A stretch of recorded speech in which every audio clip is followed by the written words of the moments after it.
Dis ons land, dis ons taal, en sonder soek kan ons gaan stories haal. Waar wil lewe in die tuine, hoog gebou uit sand, die helder see en die goue strand. Die landskap wat oor generasies vertel, die harte wat in ritme met die golwe val. Ons land, ons taal.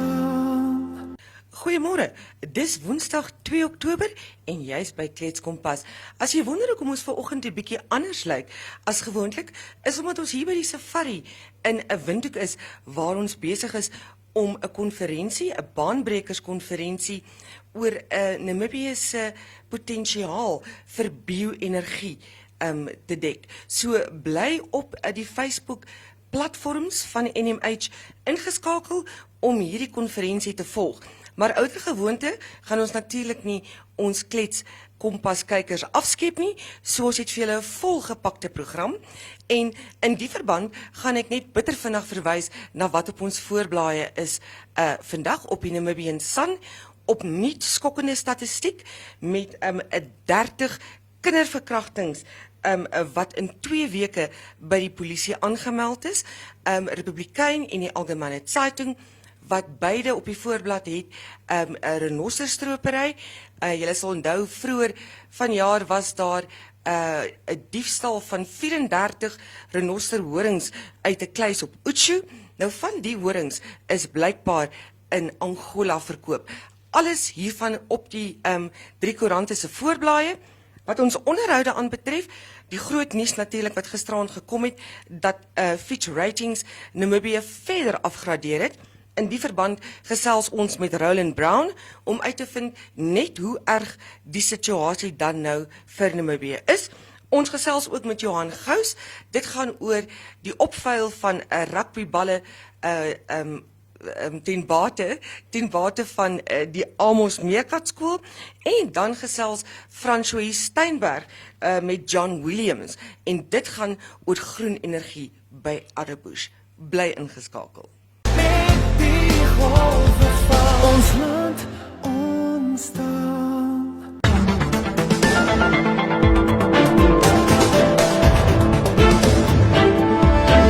Maybe not unexpected, but still shocking. Last night, of course, we received the news from Fitch ratings, where they downgraded Namibia even further. And with us in the studio, independent economist Rowland Brown, also co-founder of Ceres Capital. Welcome, Rowland, and thank you for joining us. Thanks for the invite. Rowland, in a nutshell and in layman's terms, what does this latest announcement mean? Okay, so Namibia has been downgraded by Fitch again. We're now 2 notches below junk rating, or below the junk rating threshold. So basically, this means that Namibia is no longer considered investment grade when it comes to its government debt issuance. And so there's a number of implications for this. One of the implications is that basically the cost of funding, the sort of market-determined cost of funding will increase. And it will become more expensive for our government to try and fund its deficit, so the difference between the revenue that it collects and the money that it spends every year. It'll be more difficult to fund that from the external world at a reasonable price going forward. Rowland, the implications of this severe. Why did Fitch make this decision? So I think one needs to bear in mind a number of different things when it comes to this. One is simply that this rating is a sort of sign of what's going on. It doesn't actually determine very much per se, but it's a good illustration of the economic conditions in the country. Fitch made the decision for a number of reasons. I think the main reasons were that growth has been disappointing, so growth is much lower than Fitch expected. It's more or less in line with what we've been expecting, what the private economists in the country have been expecting. But it's lower than what Fitch was expecting. And then we've also seen a very dramatic increase in government debt levels. So if we go back to 2011 as an example, we had about 16 billion, so 1/6 billion worth of Namibian government debt. Today we sit with very close to 100 billion worth of debt. So this enormous increase in debt obviously means that it's more difficult for the country to service that debt, to keep on spending the way that we've been spending. And if you consider that over the past few years we've all got this impression that government is actually reducing its spending, well, they are, but they're still spending more than they're collecting in tax revenue. And this is despite the fact that we have one of the highest tax revenue to GDP ratios in the world. So we have a phenomenally well-resourced government by global standards relative to the size of the economy, one of the best funded governments in the world. And yet the government is still trying to spend more money than they're collecting in revenue every year. And so we have a government with a major expenditure problem. And what we're seeing at the moment is that we're really struggling to get that expenditure problem under control. And as a result of this, government's borrowing close to 10 billion Namibia dollars every year. And we're not really seeing the return on that borrowing. So a lot of that borrowing is going into the likes of the civil service wage bill, into servicing debt, into bailing out failing state-owned enterprises and similar.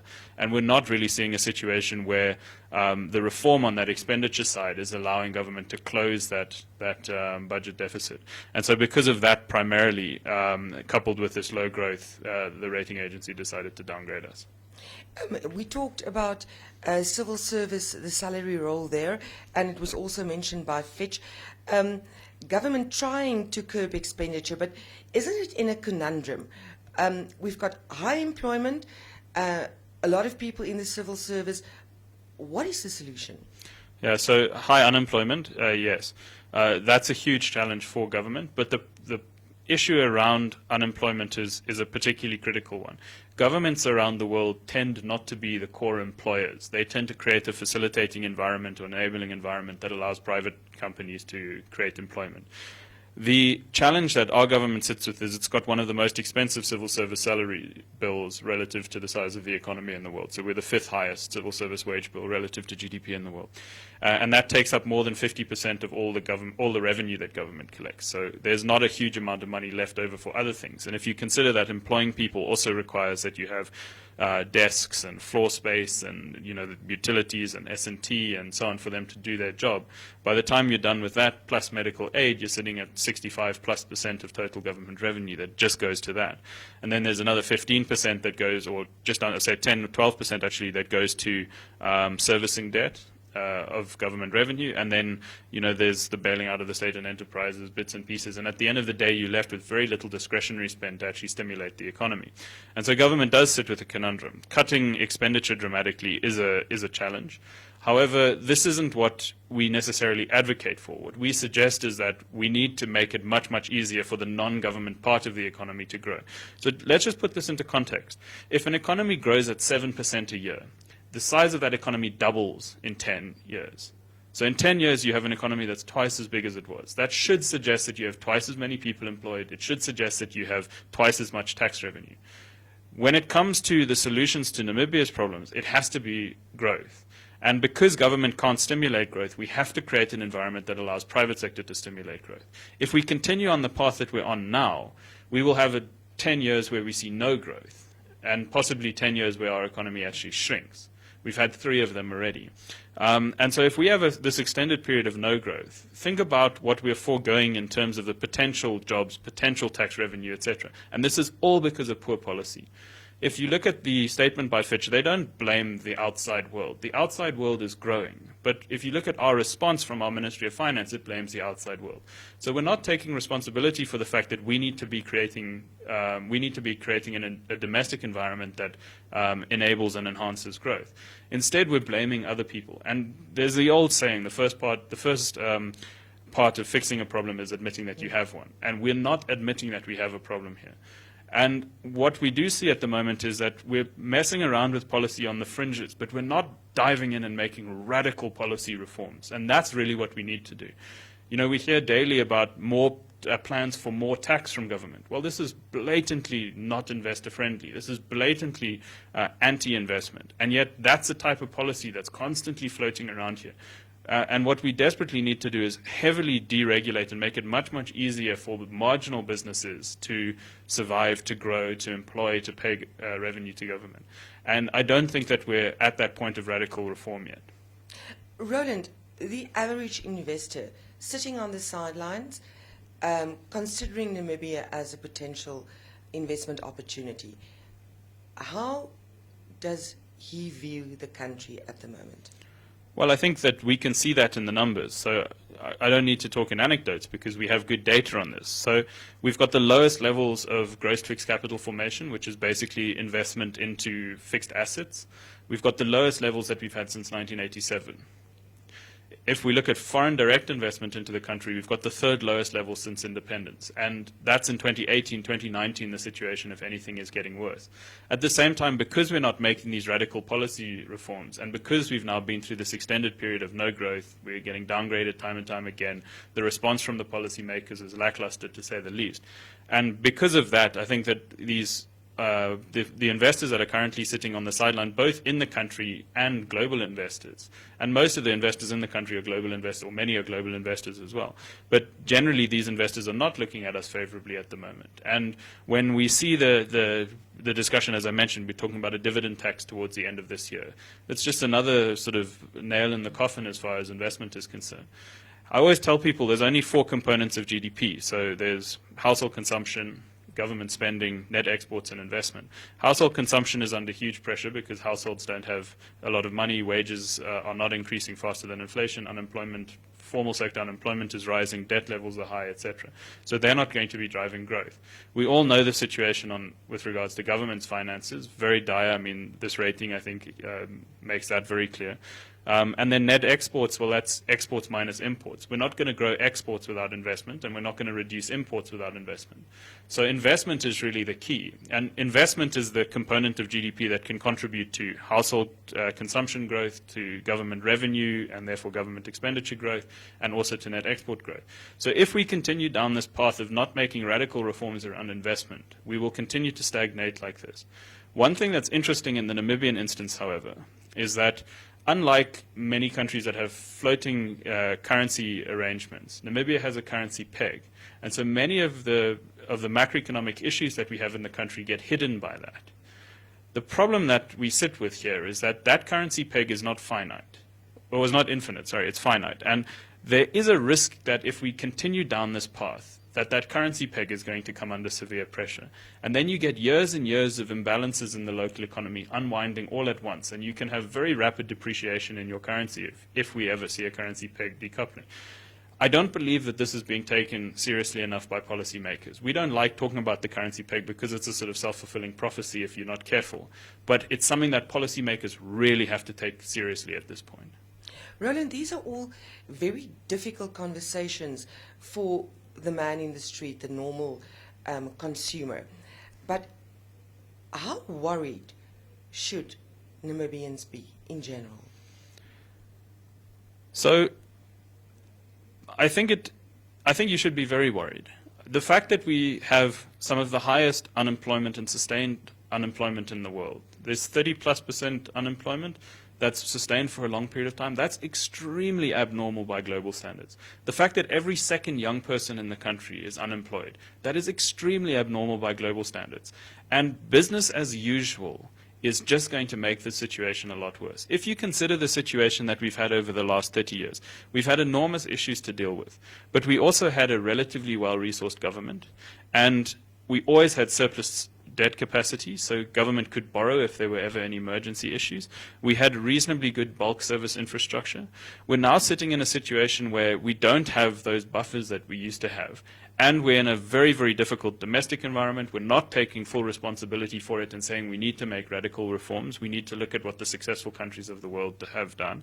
And we are, I think, in a situation of stagnation that's not going to resolve itself over the next half decade at least, unless we see those very radical reforms. Rowland, if government were to ask you for one recommendation that they would implement immediately, what would that be? So we have to be pro-investment. If we don't have enough capital in the country. We know that we're a capital deficient economy. If you listen to budget speeches, if you listen to president speeches, SONA, etc., you'll often hear about this issue that we have around attracting capital. We need to attract foreign investment. We need to bring pension fund money back into the country because we need that investment in the country. So we admit that we're a capital deficient economy. So we need to be a capital friendly economy if we want to attract that capital. At the moment, what we've been doing is we've been changing pension fund regulation that forces is your pension, my pension, and the pensions of everybody else in the country, to be taken away from where they've been invested for their best return, which is in your interest and my interest. We're mainly interested in ensuring that we have enough money to retire with, and bring that money back to the country, which we can do through regulation, so we can force that. But money isn't choosing to come to Namibia, and we need to make money choose to come to Namibia, to invest in Namibia, to start businesses in Namibia, to create jobs in Namibia, to pay revenue to government in Namibia. So there's a multiplicity of things that we need to do in order to make that successful. But that should be the entirety of our focus at the moment. It should be, how do we get capital into the country to create jobs, create wealth, create revenue for government. And if our approach is this sort of multi-pronged approach of how do we fix this issue plus that issue plus the next issue plus the next issue, we will never really, we're prioritizing everything and therefore prioritizing nothing. And if we don't fix that investment issue, our ability to fix all of the other socioeconomic and social issues in the country is going to be massively curtailed. And this is what we warned about as far back as 2015. We said we're not going to achieve our development objectives if government runs out of money. And in 2015 already we knew government was coming into this position. So if government runs out of money, how do we fix poverty? How do we fix inequality? How do we fix housing, etc.? So we have to make sure that we have money in the country to be able to fix these socioeconomic problems. That is the catalytic component of the sort of resolve of the situation that we find ourselves in at the moment. We have to get that right, and we're not doing that. Rowland, thank you very much for your input. Thanks. Die golwe van ons land ontstaan.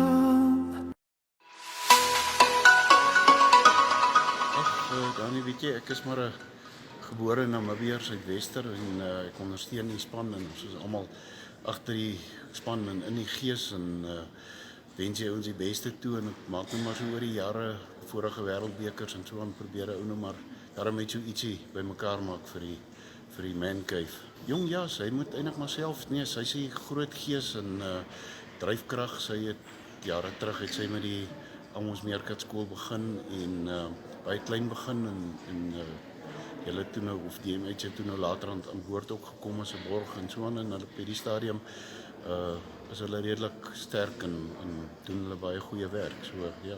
O, jene jong, ja, dis 'n moeilike een so vinnig. Ons is, maar ek is persoonlik bietjie teleurgesteld met van die skeieregters, die kwaliteit in die skeieregterspel of deelname aan die wedstryde. Namibië het ek nou maar almal gekyk en die ouetjies speel met hart en siel en sit hulle lywe op die spel. Ja, ons is nou maar hierdie kant van die wêreld, ons ondersteun hulle in die rugby oor die algemeen.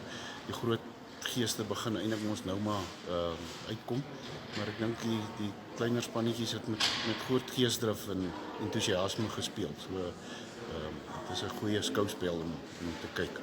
Weet jy, Nieu-Seeland is ons nou maar ja, ons het die vorige wêreldbeker eintlik baie goed gedoen teen hulle, en as die ouetjies net dieselfde durf en moed kan aanhou speel mee wat hulle teen Suid-Afrika gespeel het, dan verwag ons daarom 'n kompeterende wedstryd en ek hoop maar ons gaan redelik beseringsvry deur en dan is ons groot hoop en moed en ondersteuning ons dan maar vir die wedstryd teen Kanada, dat ons daarom 'n wen kan deurtrek daar, dat ons na dink 6 wêreldbekers daarom nou 'n wen op die tafel kan sit.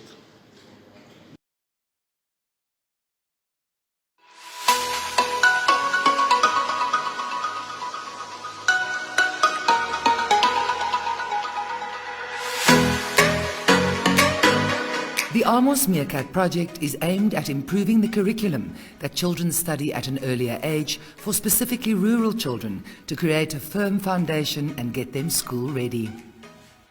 The project provides the syllabus to families, farmers and villagers at large and currently covers 9 regions in Namibia. Amos Meerkat-project has thus far retained 23 monitors and 193 teachers and reached about 4,000 households in the 9 regions in which it operates. The project is supported by, amongst others, Namibia Media Holdings and First National Bank Namibia.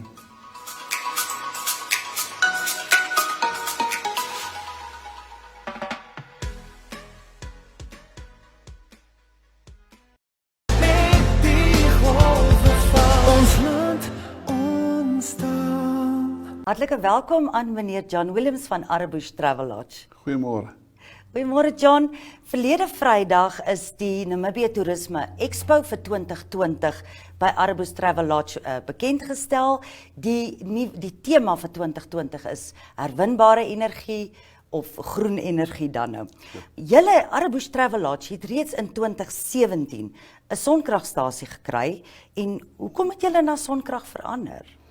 Frans, hier is die groot ding is, iewers moet almal in hierdie wêreld 'n bietjie meer verantwoordelik raak. Ja. En ons het besluit ons gaan dit doen. Daar's 'n geweldige besparing ook in terme van geld wanneer ons hierdie produksie uit die panele uithaal. So dit maak dit absoluut die moeite werd en ons moet kyk na die toekoms in terme van groener wees. Ja. So hierdie sonkragstasie, hoeveel panele het julle, hoeveel sonkrag wek dit op? Vertel ons 'n bietjie meer daarvan. Ons het 'n beperkte area gehad om dit in te sit. So ons het die maksimum wat ons kon inkry is 640 panele. Dit werk op 'n stelsel wat die son volg. Ja. So ons kry dan so 35% meer produksie uit as 'n stelsel wat vas is op dakke. Ja. Ons sal in die toekoms, as ons wil verder uitbrei wat ons sal doen, sal ons dit op die dakke moet doen. Want ons het nie meer grond Spasie oor nie. om dit mee te doen nie. So dit lewer, dis 'n 204 kW per uur plaas, as mens dit so kan sê. En realisties kry ons omtrent so 175 kWh gedoen uit die ding uit met die son en die wolke en al die ander Ek goed. meen, Namibië het omtrent altyd son.